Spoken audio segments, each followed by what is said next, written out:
Hello, I'm Daniela. In today's video, I want to show you a look inside my circle journal. Now, a circle journal isn't a new concept. The idea is that more than one person creates a journal, packs it up, ships it off to the next person. They open the journal and add to it. Now, each group, each journal has different rules. Some people don't want to touch the artwork that's already existing. Other people want to build off of that artwork. So it really depends on what rules you've set up with the people that you're doing your journal with. In my case, I keep a journal with my niece. We've been doing this for a few years now. Basically, when she was 6 or 7 is when we started. So everything that we did was geared towards a child.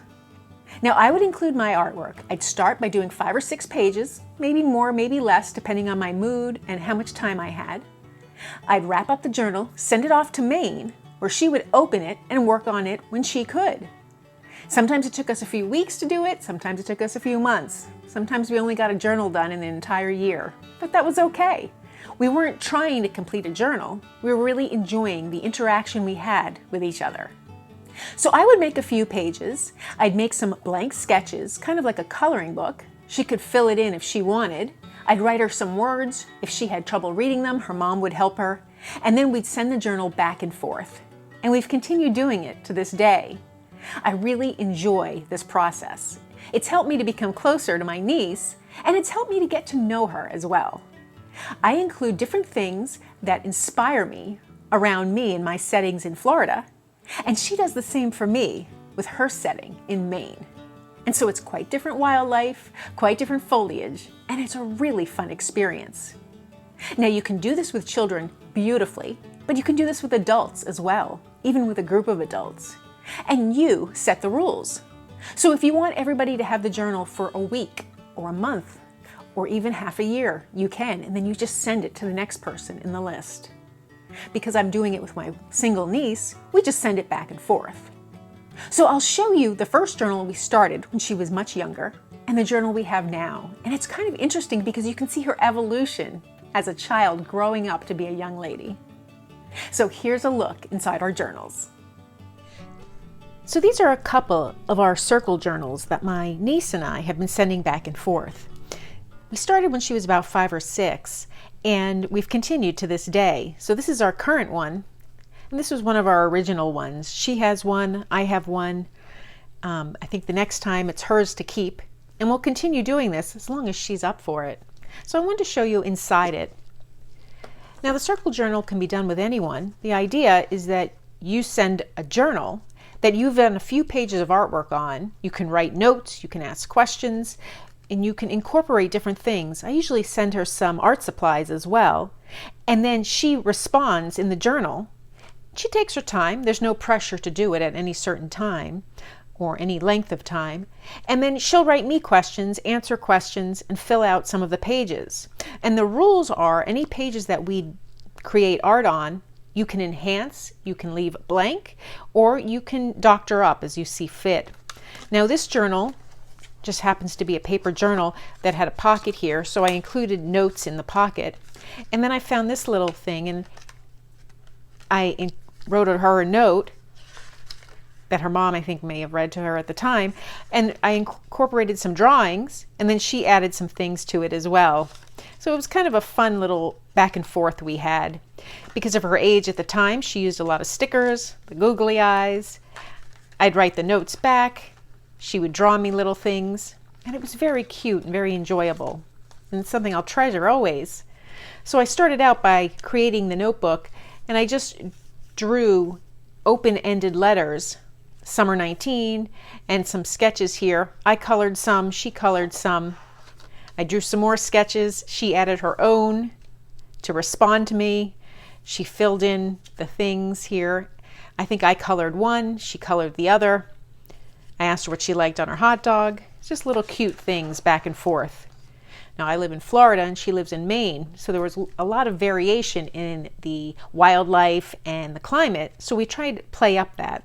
I asked her what she could find outside. She has all these little things, and I told her what I could find outside at my place. So it was really fun that way. It encouraged her to create and to draw and to write, and I did the same, and that was really a very enjoyable process. She wrote me a little thank you note. I asked her to draw her favorite animal. I drew mine. Then she drew some more with different media. This is paint. She added her stickers. She added a sloth. She knows her uncle likes sloths, and so on. I sent her this drawing. She cut it out and stuck it in the book, which I thought was adorable. I drew an ice pop. She made different flavors, which was really cute. We did the same thing with flip-flops. I drew a pair, and I drew a blank pair. She added them in. I asked her what she wore in summer. She said a baseball hat, jumper, and sunblock, which was adorable. And the games she plays. Again, she drew some more things for me, more trees, used her stickers. I asked her favorite color, but I gave her mine. She asked me my favorite Star Wars character. I put in Chewbacca. We did the Muppets, because I know her mother liked the Muppets, and so on. And it was a really fun thing. She took the idea of the Star Wars and made some more drawings, which were pretty exceptional. In the package she sent me down, there was a big salad fork with a turtle. She knows I love sea life, so she drew a cute little turtle in there for me. I incorporated a few little things that just happened to fit in the journal, because that's what came with the journal. We had a lot of fun with that. There were some different colored pages here, so she used different mediums, colored pencil and pastels. And it was really enjoyable to see here. I drew an E for her name, S for her name, just some little sketches here and there. Allowed her to color them in. She talked about the life cycle of a butterfly from my earlier sketches, which was very cute. Could see what she was learning in school. She drew her little hands, which were precious. And so that was our first journal. Now she's a little bit older. We've been through the pandemic. And so I got to see a little more progression in her age. The note that we included, she included that she was happy we could write again in it, and various things. So it was really cute. We have different pages here. I don't know what to expect, and that's the beauty of it, is it's just about her contributing what she's got on her mind. And I really love that. She includes little fun things, pictures of her family, her excitement for Christmas that year. I was into gnomes, and she doctored up the gnomes, so it was very cute. Again, I drew a bear. She colored it in for me, and we played around. She likes playing this game, and so I sketched out the little game pieces for her. She colored them in. It was really precious. I played with some tropical flowers. Asked her favorite pie. She drew her favorite things, and it's just really fun. She had a wedding on her mind, apparently. She loves cats, and I got to know her more, particularly from a distance, so it was really quite nice. I added some things that I thought she'd get a kick out of. I added some fun snakes, and she added some as well. I added a dolphin, and she did. So we really went to town with this. I enjoyed getting to know her through the journal. This took about a year to create, and you could see her progress in her art. She drew these things. I had the little penguin. She drew the girl, and I found that very exciting to see her growth. She wrote me sweet little notes. I wrote back to her. She has a sense of humor, and that came through. So we don't get to this every day or even every month, but maybe 2 or 3 times a year, we'll send it back and forth. And it's always an unexpected pleasure when it arrives. She drew some hands, I drew some hands, different signs. My sister even got in it, explaining different things about Ellie. So it was a lot of really nice time together, even though we weren't together.